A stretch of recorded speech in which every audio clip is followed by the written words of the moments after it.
Selamat pagi dan salam sejahtera untuk kita semua.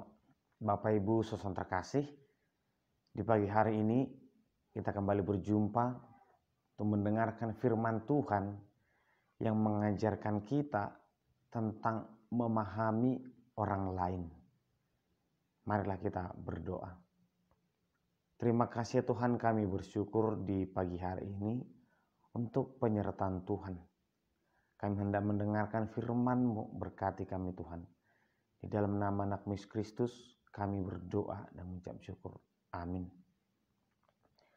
Firman Tuhan tertulis di Matius pasal 25 ayat 11. Apabila anak manusia datang dalam kemuliaannya dan semua malaikat bersama-sama dengan dia, maka ia akan bersemayam di atas tahta kemuliaannya.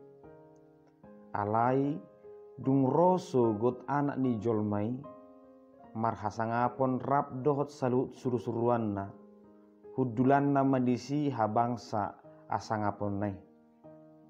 Demikian pembacaan firman Tuhan. Bapak Ibu saudara terkasih, dalam bersahabat sepertinya kita akan belajar bagaimana memahami orang lain. Semakin banyak sahabat yang kita miliki, semakin banyak juga pengenalan atau pemahaman yang kita miliki tentang orang lain.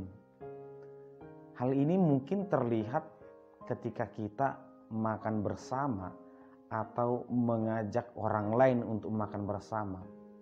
Kita pasti akan bertanya tentang selera atau kemauan mereka. Karena menurut kita tidak baik ketika kita memaksakan selera kita, kemauan kita kepada orang lain. Mungkin nanti akan berujung tidak baik. Nah, dari sinilah kita mengambil satu pelajaran. Kita perlu untuk memahami orang lain, siapapun dia. Dan apa yang menurut kita baik, apa yang menurut kita luar biasa enak, ternyata belum tentu disukai oleh orang lain. Bapak Ibu saudara terkasih, ini menggambarkan sesuatu peristiwa yang sangat penting, bahwa apa yang menurut kita benar itu ternyata belum tentu benar menurut orang lain. Sehingga dimanapun kita berada, kita harus selalu terbuka untuk belajar terhadap hal-hal yang lebih baik, apa yang lebih benar. Tentang kedatangan Yesus itu digambarkan seperti sebuah proses ataupun gambaran kemuliaan Yesus sendiri. Ketika Yesus datang, ada satu patokan kebenaran. Yesus akan menempatkan orang-orang ke kanan atau ke kiri. Ini bukan lagi tentang apa yang benar menurut saya. Mungkin Yesus akan menempatkan saya ke kanan, mungkin Yesus akan menempatkan saya ke kiri. Tidak ada lagi kata mungkin, karena sebenarnya kita sudah mengetahui apa yang Yesus mau, apa yang Yesus inginkan, apa yang Yesus tidak suka. Manusia hanya akan ditempatkan di sisi kanannya ketika manusia itu hidup demi kemuliaan Tuhan, bukan demi kemuliaannya. Karena Yesus datang dalam sebuah kemuliaan, maka Yesus akan menempatkan orang-orang di sisi kanannya, orang-orang yang hidup untuk kemuliaan Tuhan. Ini menjadi percakapan awal untuk menggambarkan, untuk menerangkan kepada manusia supaya jangan hidup menurut kebenaran sendiri. Apa yang menurutnya benar, itu yang selalu dipertahankan, itu yang selalu dilakukan.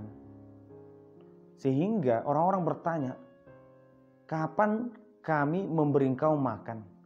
Kapan kami memberi engkau pakaian ketika mereka ditempatkan di sisi kanan? Yesus berkata, apa yang kamu lakukan kepada orang miskin ini, kepada pengemis ini, itulah yang kamu lakukan terhadap aku. Tetapi mereka berkata, bagaimana mungkin? Itu kan pengemis, itu kan orang yang membutuhkan, itu kan orang peminta-minta. Yesus menggambarkan bahwa perbuatan terhadap orang yang paling hina, itulah bentuk memuliakan Tuhan. Yang mungkin bagi beberapa orang itu perbuatan yang tidak terlalu penting.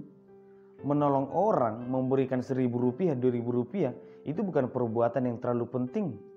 Yang penting itu adalah mungkin mencari sesuatu demi nama yang baik, demi kemuliaan diri sendiri. Sehingga orang-orang bertanya, kapan kamu datang Yesus, tidak kami kasih makan? Kami sudah mempersiapkan makanan terbaik, pakaian terbaik untuk orang-orang terbaik.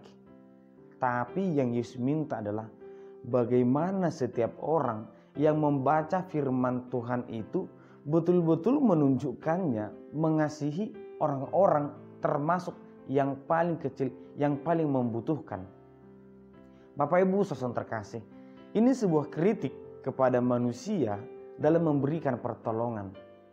Terkadang pertolongan itu kita tujukan kepada orang yang menurut kita membutuhkan, orang yang menurut kita tepat.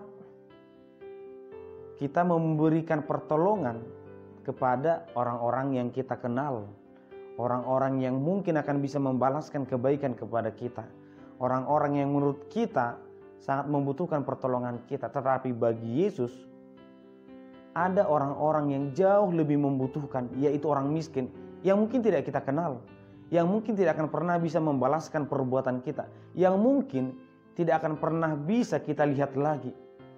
Mungkin bagi kita itu tidak penting karena aku juga tidak akan pernah melihatnya, aku tidak mengenalnya. Tapi bagi Yesus, itulah perbuatan yang memuliakan Tuhan.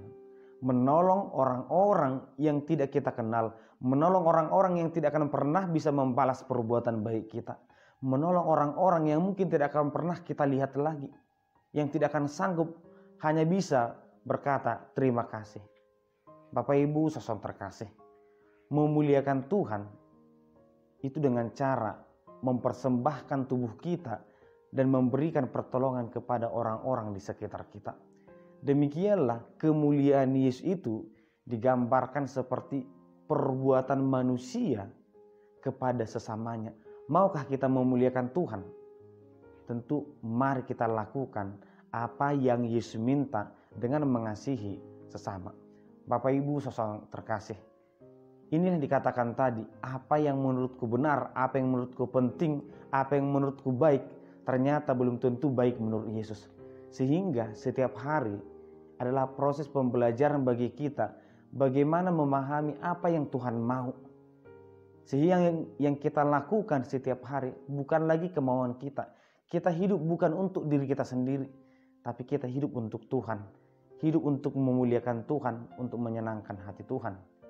Marilah kita berdoa. Terima kasih ya Tuhan, firman-Mu selalu mengingatkan kami agar kami hidup bukan untuk diri kami, bukan untuk memuliakan nama kami, tapi kami hidup untuk memuliakan-Mu. Oleh karena itu berkati dan perbaharui kami selalu Tuhan, agar kami belajar untuk memahami kehendak-Mu, belajar mengutamakan kemauan-Mu. Di dalam nama Anak Yesus Kristus kami berdoa dan mengucap syukur. Amin. Anugerah dari Tuhan Yesus Kristus, kasih setia Allah Bapa, dan persekutuan Roh Kudus kiranya menyertai kamu sekalian. Amin.